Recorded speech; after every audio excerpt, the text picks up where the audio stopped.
Vamos nessa, gente. O Yuri Ascar, eita fé, vai falar rápido esse nome, vai. Recebe hoje o deputado distrital Fábio Félix, do PSOL. Boa tarde, deputado Yuri. Boa tarde, meu irmão. Boa tarde, Fred. Boa tarde a todos que acompanham o Balanço Geral. E boa tarde, deputado. Obrigado por estar aqui com a gente no estúdio do Balanço Político hoje.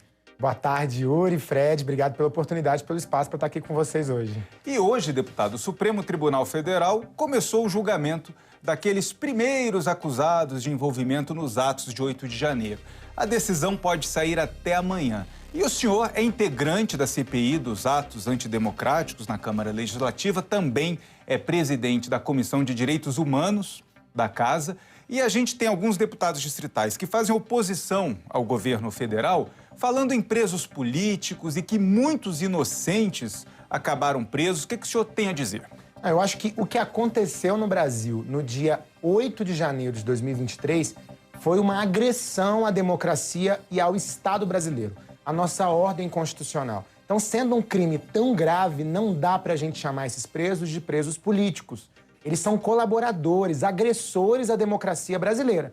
Por isso que há uma cobrança da sociedade para que o julgamento seja exemplar, para que ninguém no futuro se sinta à vontade para atacar a Constituição brasileira e a democracia nesse país e possa honrar aquilo que é o nosso marco legal. Agora, esses presos estão com os direitos básicos garantidos, porque a gente sabe que, inclusive, até a alimentação no presídio é ruim, né? Não, exatamente. A questão do sistema prisional não é relacionada a um grupo específico de presos.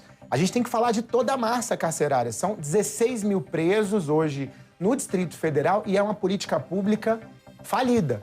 Todo mundo que cometeu um crime, um ato infracional, tem que ser responsabilizado pelo que cometeu, obviamente. Mas essas pessoas vão voltar, Yuri, para a sociedade. Se elas vão voltar para a sociedade, essa política pública também precisa ser reeducativa.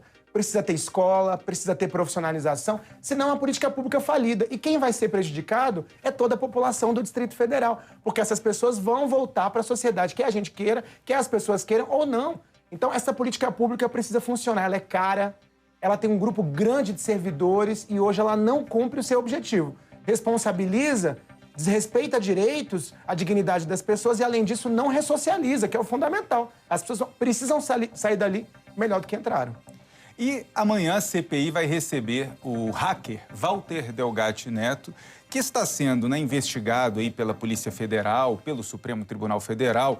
E uma das suspeitas, inclusive já um depoimento que ele já deu à CPI mista lá do Congresso Nacional, né, sobre essa questão, é de que ele foi chamado ao Palácio da Alvorada pelo então presidente Jair Bolsonaro, que teria pedido a ele para fraudar uma urna eletrônica. Ele se reuniu com generais, com o ministro da Defesa, também teria sido a pedido do presidente. Mas o que essa investigação tem a ver com o trabalho da CPI que investiga os atos do dia 12 de dezembro e do dia 8 de janeiro? Tem uma conexão direta. O que aconteceu no dia 8 de janeiro e no dia 12 de dezembro é a culminância de um processo político de tentativa de golpe de Estado nesse país e de ataque direto às instituições democráticas. E a tentativa de aliciar Walter Delgatti, que já tem inclusive um histórico nesse caminho, era a tentativa de atacar as urnas eletrônicas, que é uma credencial fundamental da democracia brasileira, porque é através das urnas que todo mundo vai lá e dá o seu votinho no seu candidato e elege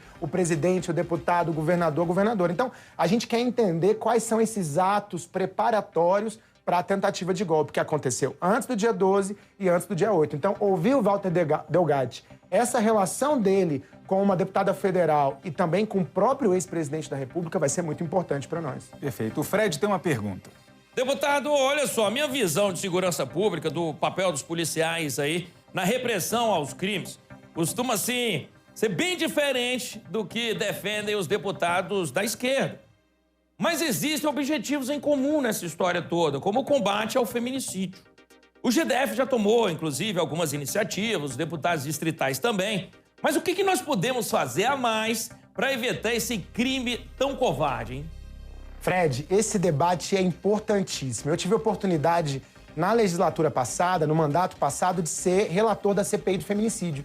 Investigar de perto a situação, visitar os órgãos que fazem o atendimento à mulher. E hoje ainda há muito descaso em relação ao atendimento à mulher. A mulher, às vezes, com uma medida protetiva de urgência no bolso, mas ela não tem o acolhimento do Estado, não tem a fiscalização por parte dos órgãos de segurança pública. Falta policiais militares no Provide, que é um programa essencial que hoje funciona na Polícia Militar para monitorar essas mulheres que estão em situação de risco e de violência doméstica. Então, o aparelho do Estado precisa funcionar melhor para o atendimento a essas mulheres. Então, essa é uma questão que a gente precisa colocar na mesa. E, além disso, também, tratar desse tema, enfrentar a violência contra a mulher, significa discutir essa pauta da questão da igualdade de gênero na escola. Nós vamos enfrentar isso para que a gente não tenha mais homens sendo construídos para ser violentos com as mulheres. Então, esse debate vai ser muito importante na sociedade. Eu não tenho dúvida, viu, Fred, que esse é uma pauta em comum que todo mundo precisa se unir para enfrentar a violência contra a mulher.